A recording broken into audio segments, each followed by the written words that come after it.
Hey guys, how's it going? Today I'm going to be taking a look at the new God of War Ragnarok trailer. Now, I was a humongous fan of the God of War PS4 2018 game. I thought it was fantastic. I played a little bit of the original trilogy and not so much the side games, but played a little bit of that. But the new God of War 2018, I thought that was fantastic. I loved it. I love the story. I love the one take camera perspective. I just thought it was really, really unique. And so Ragnarok is something I'm incredibly excited for.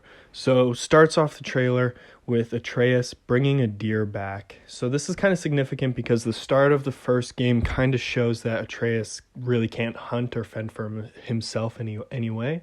So this is very clearly quite a time skip. And obviously you can tell because Atreus is quite a bit older and taller as well.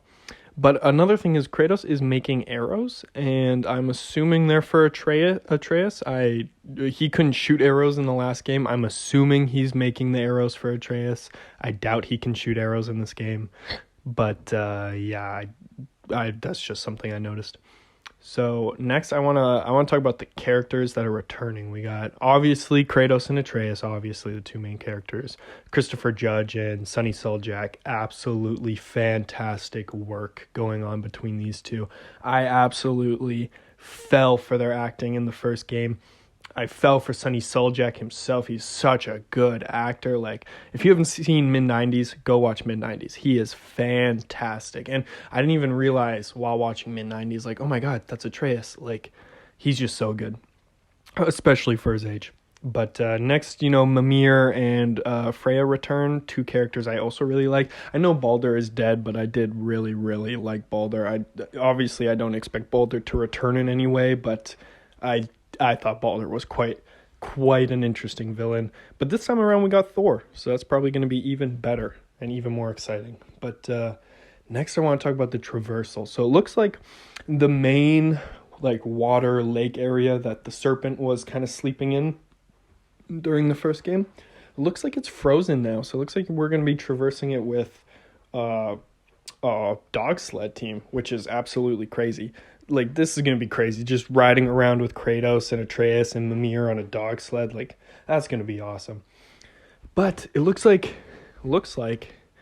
Kratos and Atreus and Mimir also travel to an almost tropical like realm. I don't want to say tropical, it's just much more colorful than the rest of the game was, but it looks really interesting.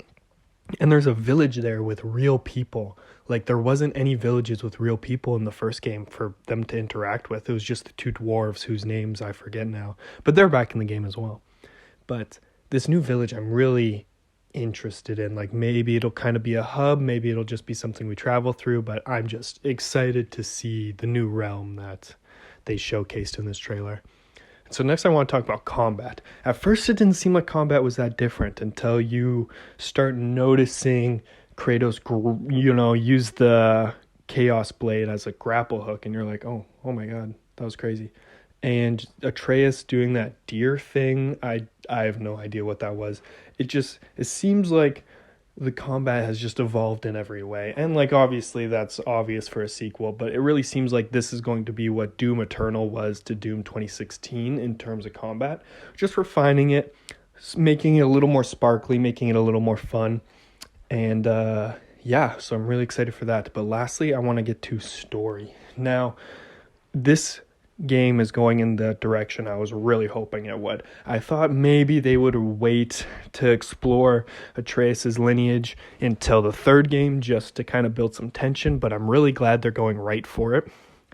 I think this is the right direction for the story. And also, I don't want this to happen, but I believe there's a chance this could be the game that Kratos dies.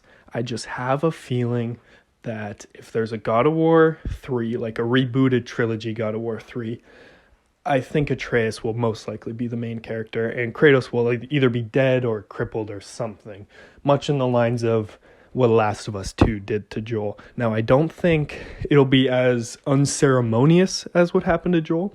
I think it'll definitely be at the end of the game, and if the prophecy is true, it'll probably be at the hands of Atreus somehow. I don't see Atreus going evil, and I don't see Kratos going evil, but I can see I don't know. I don't know exactly how. It could be an accident, but I believe this could be the game that's the end of Kratos. But anyways, I just want to say I'm super excited for this trailer. Thanks for sticking around for this whole video.